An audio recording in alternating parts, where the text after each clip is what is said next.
And, something funny happened last week. I spent a little bit of time with Elias working out of town, and we found that Elias has not watched most of the great movies in modern history. No, but that's not important today. Today, GameStop's important. Well, we're going to talk about GameStop, but what I want any listener out there, if you have a movie you want to see if Elias has watched, send us a message. Let us know what movie that is. And if he hasn't, that's going to become Elias's homework assignment.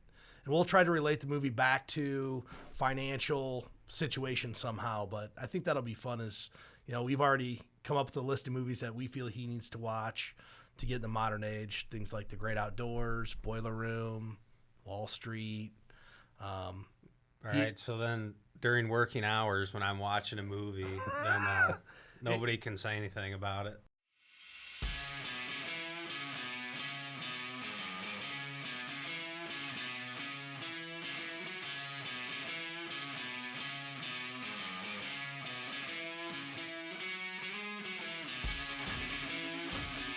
Welcome back to the Behind the Wealth Show. I'm your host, Roger Abel. I'm here with Elias again today. And we have a great show today. We've been talking about this probably for the better part of the last week and a half. We were down on a little vacation doing some work, and this came to mind. I'm like, man, we need to talk about this. And coincidentally enough, on Friday, I started getting calls about what's happening with GameStop. Do we need to be involved? Do we need to be concerned? How does it affect my long-term financial picture? So I kind of thought today, Elias and I would have a conversation about how this affects somebody. What should clients or people that are watching the show be doing right now in retrospect to GameStop and other stocks that are seeing this meteoric rise in value, and maybe it's a disconnect between what it's truly worth and what it's trading at. Yeah, so kind of the background of what happened, I guess the gist of it is we have a Reddit thread called Wall Street Bets on one side of this trade, and we have hedge funds on the other side. So I guess the first question is so what is happening, and do we need to define anything before we really dive into it? Yeah, so in the easiest form of what's happening is the users, or the army, we'll call them. The army, I like that. The army on Wall Street Bets. The army on Wall Street Bets has decided that they are going to try to execute what's called a short squeeze. And in its purest form, there are two sides of every trade. There's buyers and sellers, okay? And a person or entity, company can go sell a stock that they don't own. That's called short selling. In essence, they're borrowing that stock from somebody else, betting that the price is going to go down. Okay? Right. At some point in time, they will have to buy this stock back, whether it's higher or lower. If they buy it back at a lower price, they made money.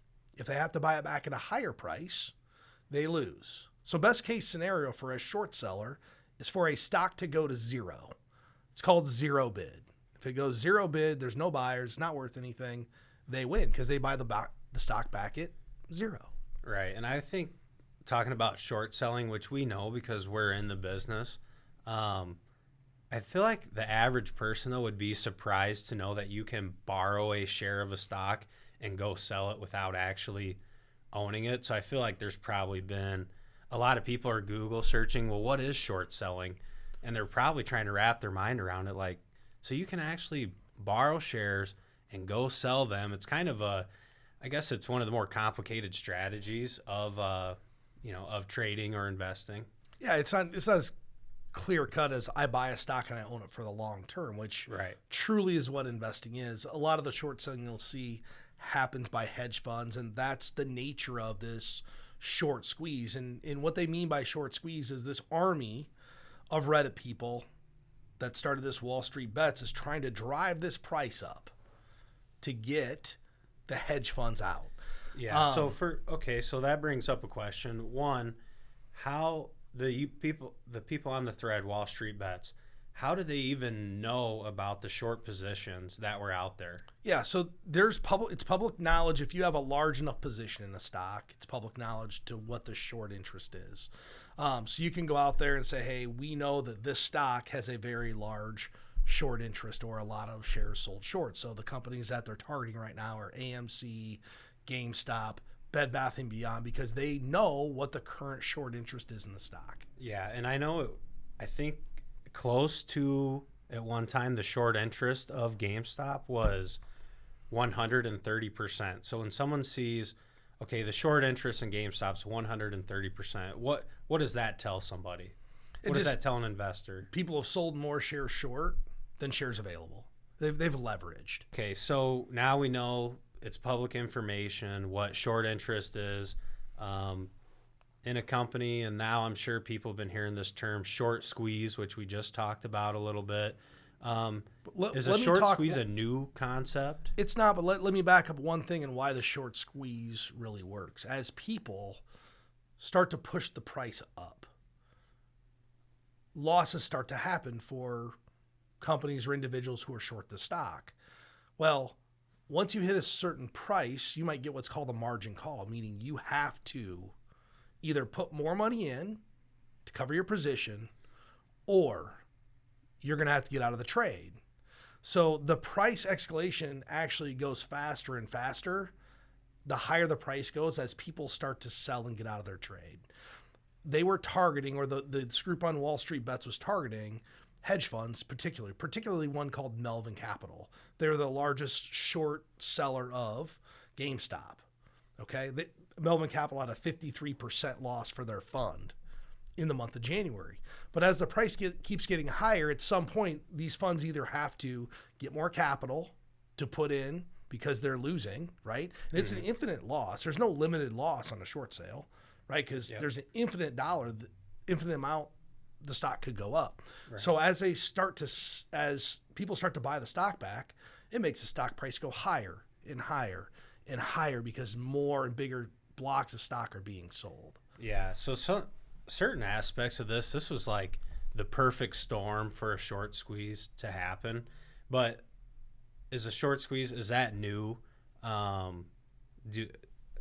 guess to me, short squeezes have been going on as long as trading's been going on. So, earlier I read an article, or I actually watched a video on a local news station talking about this 19-year-old Iowa State student who was investing in GameStop. And they got in and they got out and he lost $50.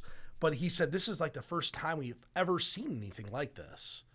Well, if you're 19, it probably is the first time you've ever seen anything like this. Yeah. But I went and started doing some research, and this really kind of cool story came up. Even for myself, we've had short squeezes in the past, but I've been doing this I started in 2002, so going on 19-ish years, and I haven't seen anything like this before. So I'm sure this 19-year-old student from Iowa State hasn't seen it. But if we go back through history, it's not the first time there's been a massive short squeeze. Right. Back in 1919, there was a gentleman named Clarence Saunders, and he was a shop clerk at a local grocery store, Memphis, Tennessee. And he decided there was a better way to distribute groceries, because back in the day, they'd stand at a counter, the goods were behind you, someone would come in, tell you what good they wanted, and then you'd take it off the shelf and hand it back. Well, he decided that maybe we just put all the goods onto the floor and let people walk around and shop and hold things and decide what they really wanted to have because they could feel and touch. And then the shop clerk didn't just have to wait and get each individual item. Right. So innovative for the time. Seems like normal life now, but we have Amazon, but this was like the Amazon of its time. Think about it. Yeah. It was the Amazon of its time. Right. Yeah. Like, oh wait, everybody walks around a store and picks what they want and brings it to a cash register.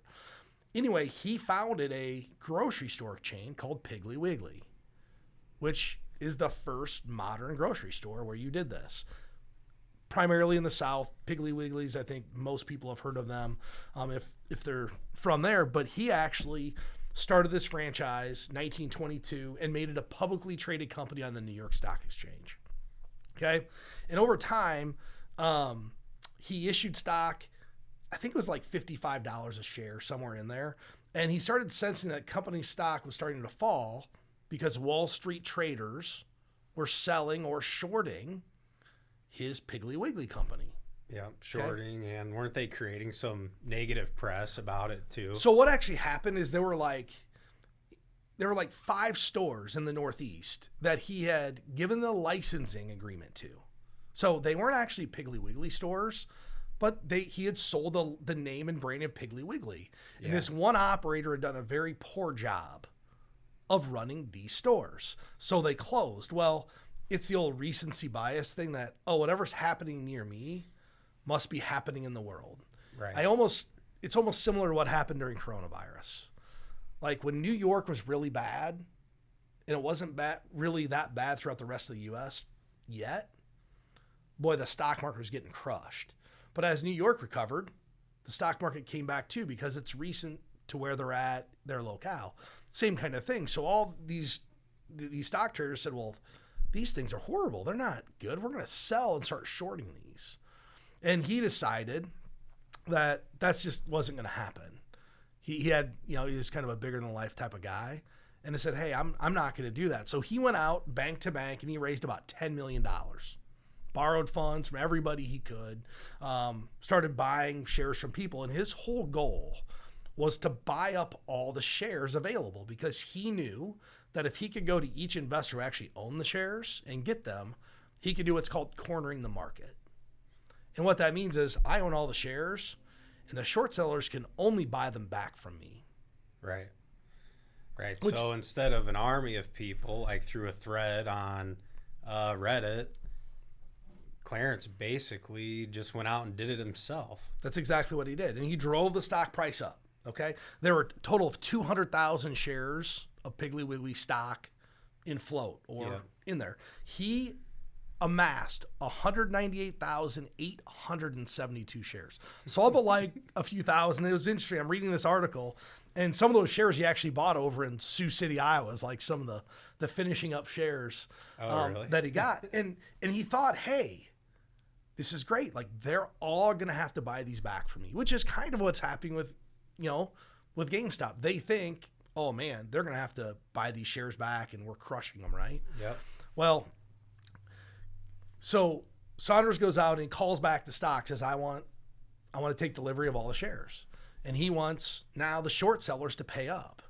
And they have, I think it's, and I don't know the exact details, but it's like noon the next day or 3:00 the next day. And clearly these companies don't have the money to do it.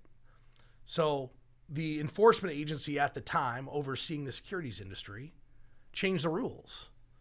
Sounds familiar. Changed the rules. Yep. Kind of sounds familiar, like Robinhood and Interactive Brokers. And they use the reason, hey, we're going to change the rules because you have these capital requirements. And I get the companies do have capital requirements, but if you kind of understand more of the story, which I was talking with Elias earlier, Robinhood, who's the primary trading platform that's happening with GME right now, that's GameStop, because of the free trades. That's the rise of it. And people always wonder, well, man, how do they make money on free trades?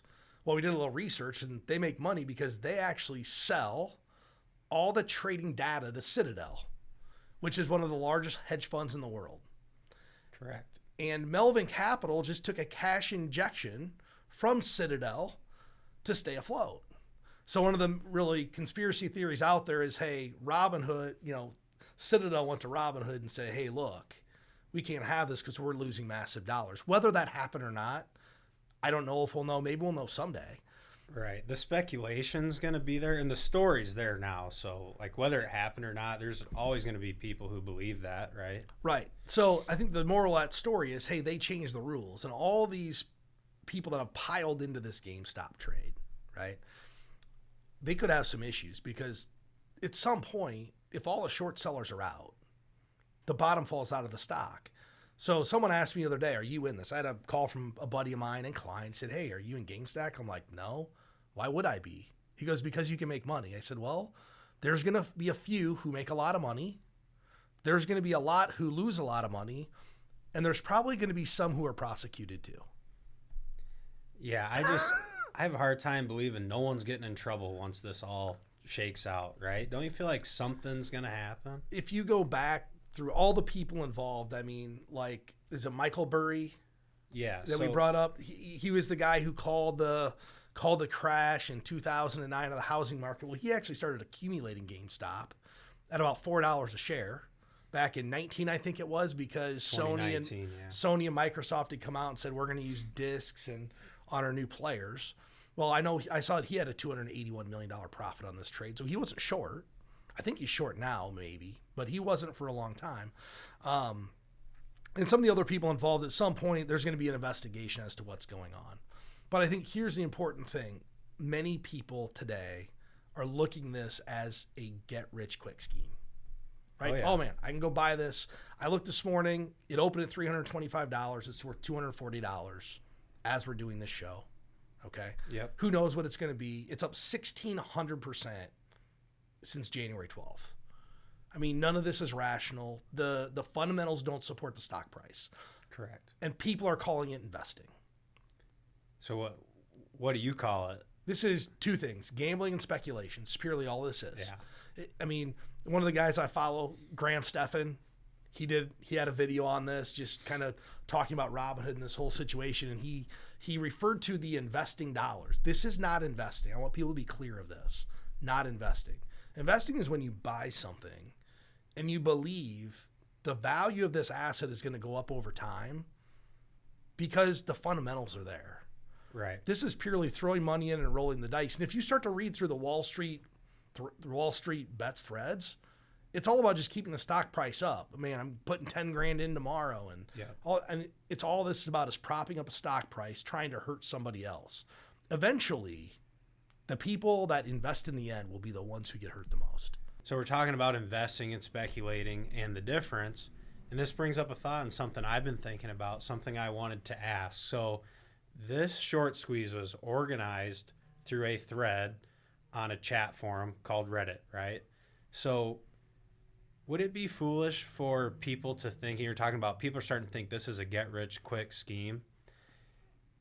Don't you think hedge funds are going to start monitoring these investment threads, or certainly Wall Street bets? Like, is it safe to say there's probably already measures in place that they're not going to let this just happen again? I don't know if there's measures in place, but they're definitely monitoring the threads, because if I subscribed, their army of hedge fund analysts subscribe too, right? Right. I mean, because it's just information. If you think about why is Robinhood selling all the trade data to Citadel, it's strictly because they know the values in the data, the values in the knowledge that you get. It's all in the research. So if you've actually watched Wall Street, which I know you haven't. No, I have not. You know, Bud Fox, he says, "Hey, Bud, bring me something that nobody else knows." All he wants is information, because Bud's like looking at charts and trying to get him all the best stocks based upon the fundamentals. But Gordon Gekko wants inside information. He wants what nobody else has. So if you can get trade data and you get all this other data that nobody else has, arguably it can give you an edge. So it would be silly to think that all of these hedge funds are not monitoring all of these threads. And what they're probably doing is saying, hey, what are the next ones? Because my guess is they're not going to stop with this one. I think there's some, with GameStop, I don't know why they picked this one specifically, but it's probably because it maybe takes them back to like a better time in their life. You know, I think back to like 2005, I was playing Madden football and video games, my fingers, and now today we have all this financial stuff going on. We have COVID. Like, maybe it's just, hey, this would be cool, something that we used to do, even though it's not really that relevant anymore. Yeah, probably a combination of that and then the amount of short interest that was out there. But I've been wondering that too. How did GameStop as a stock get selected for this squeeze? Yeah, I don't know. We're probably going to find out at some point. I mean, there's going to be a lot of investigations that go into this. But here's what I think one of the key takeaways that we should look at is, you know, let's think about the people that we work with. How does this affect them? It shouldn't affect them, right? There's going to be increased volatility until this all kind of shakes out, right? We're going to see markets go up and down.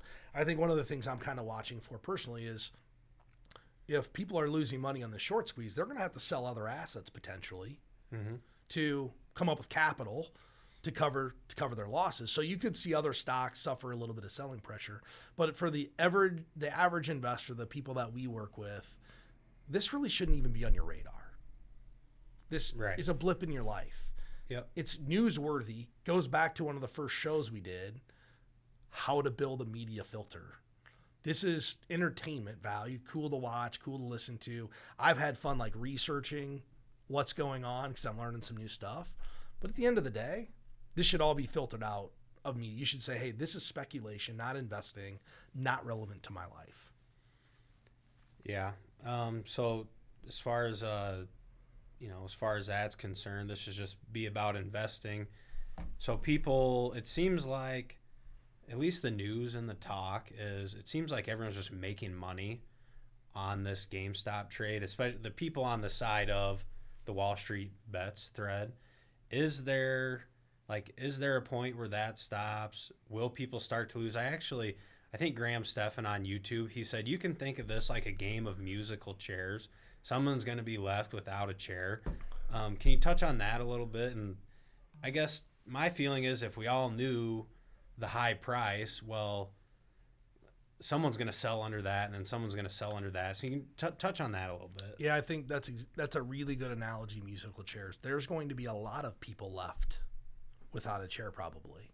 Now, that said, it could have been some of the people that were earliest in, right? Because if you're early in, you might have a huge profit. But if you're one of the last people who starts to buy this thing at $325 and then $300 and then $250, I mean, you have to look and say, what is this really worth? Before this all happened, GameStop was trading at $17. Yeah. So, right. I mean, right. If someone called and asked me, I'd say, be ready to lose 90%. Yeah. I mean, so if you're okay losing 90% of your money, then you could speculate on this. Yeah. Not invest, speculate. I actually had a friend call me, and he knew I was being a smart aleck, but because he asked me my thoughts on it, and I said, well, my honest opinion is I'm not long retail video games for the long term. On CD-ROMs. I mean, yeah, like I'm not long that for an investment. So it's funny we're actually going through this because I was cleaning my garage out. This is, 2 weeks ago. And I came by this big box, got an Xbox 360 in it, games, controllers. Oh, yeah. So I'm like, man, I'm going to plug it in, put one in, see if it works, right? Plug it in, put the game in there, and nothing. Just nothing. Would it turn on? No, nothing. I had nothing. Damn. So you know what I did? You know me, I didn't take the, I thought about it. GameStop? I thought about it. I'm not kidding. I thought about it. I'm like, hey, I could take these CD-ROMs to GameStop or sell them on eBay. I'm like, they're from like 2006. Yeah. Nobody is giving me any money that's worth my time to go through all this rigmarole and put a mask on. I put them in the dumpster outside along with the Xbox. So I'm sure someone thought they got like some cool Christmas present, dumpster diving until they go take it out. But point is, like, people just aren't even using this technology. Right. I mean, maybe a little bit, but not like it was when I was growing up. I mean, what do we do? Man, the new Madden's out every year, the new college football, the new NBA Live. I mean, I lived and breathed these video games through college. One of my best friends, I mean, we'd have battles playing NBA Live, and I could never beat him because he has the jump pass. He patented this jump pass. I'm like, come on, man, this isn't fair. Some glitch in the game. It's some glitch in the game, and he still gives me a hard time about it today. Like, oh, you want to defend that jump pass? I mean, we're talking about hours of this. So, yeah, I think we need to really think about, if you're worried about this, you're worrying about the wrong thing. What our people should be focused on is, am I saving the right amount of money? Can I afford to lose money if I want to do this, right? Because in my mind, just can you afford to lose 90%? It goes back to what the financial plan can quantify for people. We've talked about the couple before who wanted to buy the vacation, or not the vacation house, but the rental property, right? Hey, we made sure everything was set for retirement using the appropriate asset allocation, all those different factors, and they still had a few $1,000s a month left that they could put into their rental property. Well, if you're on track for retirement and these are your discretionary dollars that you want to take to the casino on Wall Street bets, that's your choice to do it. Just realize it's gambling, speculation, betting. There's no fundamentals behind it. Yeah. So I feel like what you're getting at here is speculating on short sells and speculating on being on the opposite side of a short sell. That's probably not a prudent part of someone's long-term financial planning. I know for a fact the financial planning software has nowhere in there that asks whether we're going to sell things short, whether we're buying one individual stock. You know, it really goes down to his concentration. And I read a book, Daniel Crosby wrote a book, Laws of Wealth. Yep. Good book. You read that? Yep. And he talks about how people have built massive wealth through concentrated investments. So we can name the people over time. Warren Buffett, Elon Musk, Jeff Bezos. These people have concentrated investments. It's called their business that they started. Yep. And they own one stock. Well, there are people who have built massive wealth by buying GameStop, right? They built massive wealth doing this if they got in early. Yep. But for most people that build massive wealth, the massive majority of people come out on the bad end of the stick. It's why most of our clients don't buy individual stocks. They opt for some kind of diversified asset allocation because we're just rolling the dice with what that stock does. I can think about the people that worked at Enron. The people that worked at Enron in no way thought that their company was going to go bankrupt and out of business. They'd lose all their money. Right. Yeah, no one thought that. No one thought that. You had WorldCom, you had McLeod, you had all these different companies where people literally thought, oh, my company stock's safe. We have a local company in town all the time. See 20, 25, 30% of the company stock. And the company stock has done well. But then you have the conversation, do you really want it all riding on one company? Well, yeah, but it's doing great. So did these companies. Here's the laundry list of companies that did great, and now they're not doing well. So it comes down to stock concentration. It's just not a prudent way to run a diversified portfolio. If you're going to have a small portion, so let's say you've got a portfolio with $500,000 and you're going to put in 10, 15, or 20,000 into an individual security, well, that's fairly prudent. Our rule really is no more than 10% in one single stock if a client has company stock. But for the most part, people that have made their fortunes on highly concentrated positions, started the company, that did exceptionally well, and most companies never make it to the level of a Tesla or an Amazon or an Apple or any of those companies. Most fail. Right. Yeah, and the difference is they're one of the founders of the company, they're the CEO, but it's their business. Right. It's their company. So for someone who's listening, who's thinking, I like what these guys have to say, I want to get started investing and start a financial plan, where can they reach out to us to get a hold of us? They can get us at btwellshow.com. If you have any questions for the show, we always take listener questions on air. btwellshow.com. We'd be happy to answer any questions that you guys have.